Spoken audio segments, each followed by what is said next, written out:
Subscribe to our YouTube channel and press the bell icon to get the latest updates. इस साल भारतवर्ष के अंदर क्षत्रिय मूल निवासी महासंघ ने एक मई से लेकर 7 मई तक इस बर्थ एनिवर्सरी मनाने के लिए प्रोजेक्ट स्टार्ट किया है and that's a great achievement for Kshatriya Mool Niwasi महासंघ। और ये पूरे कंट्री के अंदर, पूरे भारतवर्ष के अंदर और पूरे डिस्ट्रिक्ट्स के अंदर, पूरे स्टेट्स के अंदर बनाई जाएगी। ये वीडियो देखा आपने। हाथों में बुद्ध की मूर्त लिए ये शख्स कोई और नहीं बल्कि महाराणा प्रताप के वंशज हैं। इनका नाम डॉक्टर MP सिंह मेवाड़ है और ये क्षत्रिय मूल निवासी महासंघ के अंतर्राष्ट्रीय कोऑर्डिनेटर हैं। इन्होंने ऐलान किया है कि गौतम बुद्ध की बर्थ एनिवर्सरी को अब राजपूत समाज भी बड़े धूमधाम से मनाएंगे। तो ये महाराणा प्रताप के वंशज ने एक खास संदेश दिया है और ये वामसेक की जन जागृति का ही परिणाम है कि राजपूत समाज भी अपने दोस्त दुश्मन की पहचान कर रहा है, मनुवादियों के षड्यंत्र को समझ रहा है और अपने असली इतिहास को जानने की कोशिश कर रहा है। सबसे पहले हमने बावन मेश्राम साहब को सुना, तो उनकी जब स्पीचेस सुनी तो लगा ऐसा कि हमको कोई तो सपोर्ट कर सकता है। क्या होता है जब आदमी, आप कह सकते हो, मैं अगर खुद को शोषित कहूंगा तो आप कहोगे कि ये तो ठाकुर है और ये वो मीडिया ने इतना फैलाया, जबकि शोषित वर्ग हम ही है। तो हमको भी, मैं भी पहले प्रोसेस में था तो थोड़ा सा वो समझ में नहीं आता था, लेकिन जब इनको सुना तब समझ में आया। फिर उसके बाद में विराट कर अब की बुक पढ़ी और भी कई सारी चीजें, फिर स्पीचेस धीरे धीरे। ये पाबू प्रकाश महाकाव्य है और इसको महाकवि मोरजी आसिया ने लिखा था। इस महाकाव्य में उन्होंने क्षत्रियों को ही नागवंशी माना है। किताब में उन्होंने लिखा, परमार, प्रतिहार, सोलंकी और चौहान यह नाग जाति से निकली हुई क्षत्रियों की ही शाखाएं हैं। नाग लोगों ने ही सभ्यताओं का विकास किया था। नागौर, नागपुर यह नागों के ही विकसित नगर थे।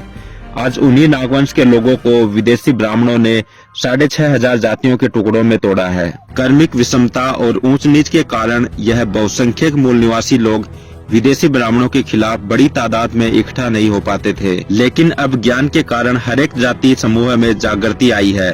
क्षत्रिय राजपूतों में भी जागृति आई है। जिस प्रकार क्षत्रियों को अपना इतिहास जानने की जिज्ञासा है, उसी तरह सभी जाति के लोगों को क्षत्रियों का इतिहास जानना जरूरी है। ब्राह्मणों ने रामायण महाभारत के जरिए बहुसंख्यक OBC वर्ग को शूद्र कहा, तो क्षत्रियों का भी खुलेआम चरित्र हनन किया।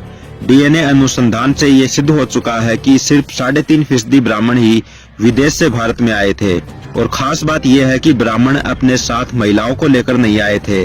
इसलिए ऐसा लगता है कि भविष्य में ब्राह्मण महिलाएं भी ब्राह्मणवादी व्यवस्था से विद्रोह करेंगी। अब इन सिक्कों को ध्यान से देखिए। ये कुनिंद शासकों के सिक्के हैं। इन सिक्कों पर बौद्ध स्तूप, त्रिरत्न और बोधि वृक्ष दिखाई देते हैं। इसलिए वर्तमान में जो गहड़वाल राजपूत है वो बौद्ध धर्मी कुनिंद क्षत्रियों के ही वंशज हैं। इन सिक्कों पर हमें राजा के लिए राणा शब्द मिलता है, जिसका इस्तेमाल आजकल राजपूत लोग बड़े पैमाने पर करते हैं। ये एक किताब का पन्ना प्रसिद्ध इतिहास संशोधक डॉक्टर प्रताप चाटसे ने फेसबुक पर शेयर किया है। इसमें लिखा है कि बौद्ध धर्म के पतन के बाद जो बौद्ध शासक थे, उन बौद्ध शासकों को ब्राह्मणों ने ब्राह्मणवादी, क्षत्रिय और राजपूत घोषित किया था। इसलिए वर्तमान में जो राजपूत और क्षत्रिय हैं वो प्राचीन बौद्ध लोग हैं और नागवंशी हैं। इंडियन एसोटेरिक बुद्धिज्म नामक ग्रंथ के पेज नंबर 178 पर बताया गया है कि बौद्ध भिक्षु अपने साथ लाठी रखते थे, जिसे खकरक कहा जाता था। और इस खकरक शब्द से ही खहरक, खहरत, खरात, छहरत, छत्रप, छत्रपति और क्षेत्रीय जैसे बौद्ध शब्द बने हैं। बुद्ध का एक नाम मिलता है शाक्य सिंह, इसलिए उनकी याद में आज भी क्षत्रिय लोग अपने नाम के आगे सिंह लगाते हैं। बुद्ध का बौद्ध धर्म ही क्षत्रियों का छात्र धर्म है। बौद्ध धर्म की वजह से ही क्षत्रिय राजा महाराजा लोग प्रजा के साथ घुल मिलकर रहा करते थे। इसलिए सम्राट अशोक भी अपने अभिलेखों में लिखते हैं कि राजा और प्रजा मिलकर धर्म कार्य में लगे हुए हैं। बौद्ध काल में क्षत्रिय लोग समता, स्वतंत्रता, बंधुता और न्याय, इन नैतिक मूल्यों के समर्थक थे। इसलिए उन्हें रक्षक कहा जाता था। क्षत्रिय लोग कमजोरों, मजलूमों की मदद करते थे, महिलाओं का सम्मान करते थे और सभी के साथ न्याय भावना रखते थे।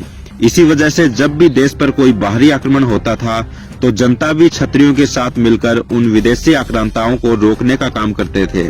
इसी वजह से उस बौद्ध काल में भारत पर एक भी विदेशी आक्रांता आक्रमण करने का साहस नहीं करते थे।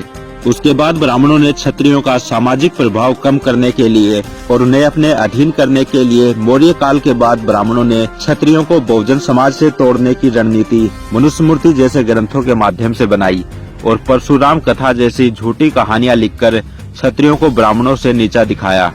इसका परिणाम ये हुआ कि क्षत्रिय लोग सामान्य प्रजा से दूर हो गए और पुरोहितों के जाल में फंस गए। इसके बाद ब्राह्मणों ने अपनी डिक्शनरी में क्षत्रिय का अर्थ दूसरों को हानि पहुंचाने वाला ऐसा अर्थ बनाया। इससे क्षत्रिय लोग प्रजा को क्षतिग्रस्त करने लगे, कमजोरों पर जुल्म करने लगे और महिलाओं को प्रताड़ित करने लगे और समझने लगे कि यही उनका धर्म कार्य है। आज भी उत्तर भारत में जो जुल्म और बलात्कार की घटनाएं दिखाई देती हैं, उसके पीछे भी यही मानसिकता है। इस तरह बौद्ध धर्म को छोड़ने के बाद क्षत्रियों का भयंकर पतन हुआ है। 1757 में जब प्लासी का युद्ध हो रहा था, तब 500 ब्रिटिशों के खिलाफ कुछ चुनिंदा क्षत्रिय ही लड़ रहे थे, जबकि 2 लाख लोग उनकी लड़ाई देख रहे थे। ब्रिटिश अधिकारी ने लिख कर रखा है कि यदि उन 2 लाख लोगों ने हमारे ऊपर पत्थर भी बरसाए होते तो हम आसानी से हार सकते थे, लेकिन लोगों को क्षत्रियों के प्रति कोई हमदर्दी नहीं थी, जिसके कारण भारत बार बार विदेशी आक्रमण का शिकार होता गया।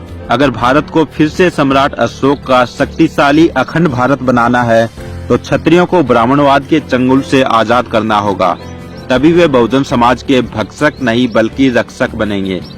और इसी महान उद्देश्य को हासिल करने के लिए और क्षत्रियों को उनका गौरवशाली इतिहास याद दिलाने के लिए ही वर्तमान क्षत्रिय पूर्व में कौन थे यह किताब लिखी गई है, इसलिए इस किताब को जरूर पढ़ें। आज के वीडियो में बस इतना ही। मिलते हैं अगले वीडियो में कुछ नए मुद्दों के साथ। तब तक के लिए धन्यवाद।